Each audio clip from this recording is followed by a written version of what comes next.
Okay, here's a look at the E-mini S&P for Tuesday, August the 10th, 2010.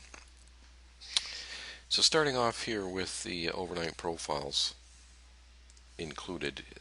This is overnight profile. This is an overnight profile. So this was a profile from today, and this is the profile from yesterday, and this is the profile from last Friday. So we like to divide these up and take a look at how the market is taking shape in the overnight session as well as during the regular trading hours, because obviously there's a lot more volume in the market during the regular trading hours than there is in the overnight session.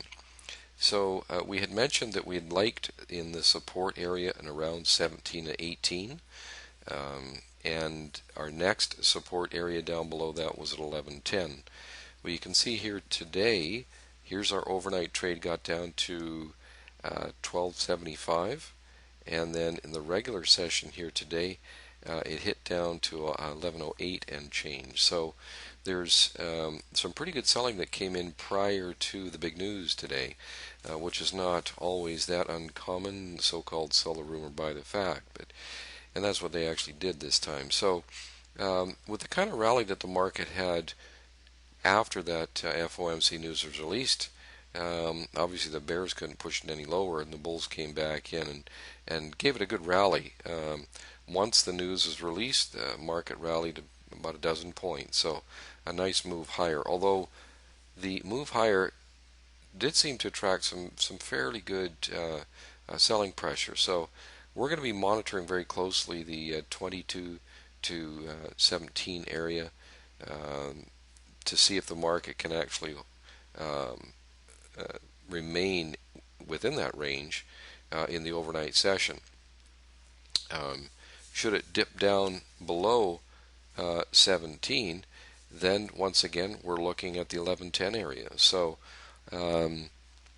every time it tries to sell off, it seems like, pretty well right away the bulls come back in and push it higher, but certainly the bulls don't seem to be willing to take it much higher from these current levels. So a bit of a stalemate here, and we could possibly see some better conviction in the market once the players have really had a chance to digest the news and kind of give it more thought and see where it, at least in their minds, what it really means for the market. So we're going to have to kind of play that by ear in that sense, but we still do believe we are in the midst of an up auction and will remain so unless the market can hold for a down below 1104, 1105. As long as it's holding above there, we're still in the up auction. We also like to use these charts too, which is the market profiles from the regular trading hours. And here's our software for today, and you can see that we have these arrows. There's an arrow there for short trade. The little dashed red line is our entry price. You can see it right there. So we were short this trade right here. It did very, very quickly reach our first objective and then come back and stop us out break even though it really did make sense. The market did have a nice dip after that. We didn't get any more signals to get into the market until after the news was released. Our next arrows right here, here, here, here, and here. These last two are not used. That was after the top of the hour. So this is our first trade over here. It worked nicely. Second trade here was a long, obviously, an up arrow. That worked nicely too. Quickly moving 3 points in our favor, that one. So nice profits on that trade. Then the next one was this long right in here, and it worked out nicely too. The market did move in our favor 2 3/4 points, so nice to see. This trade right here, the fourth one, it did move a point in our favor, and so we're stopped at a break even on that. We had a fifth trade right here, which was a short, and this was the only trade that was against the filter.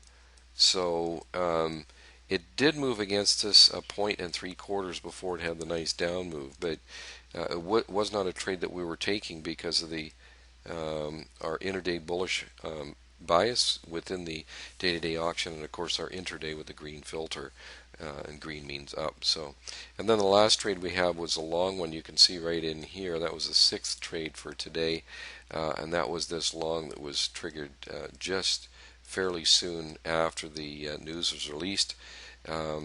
And that one worked nicely too. It moved 0.75 in our favor right away, so reached our first two objectives and break-even result on the final 1/4 of that position. So actually a pretty good day of trading. When it gets very volatile like this, once the news is released, because this is obviously all of this action here, that's all FOMC news related. So we're still looking around the 17 to 22 area as kind of a congestion area. If it can break either above or below that, if it breaks below, the next area is around 10. If it breaks above, it should really give the 29 area a shot. So that's what we're looking at for now. If you have any questions or comments, we always welcome them, and you can send them to info@emonydaytrader.com. So thanks for taking the time to view the video, and we'll see you again tomorrow.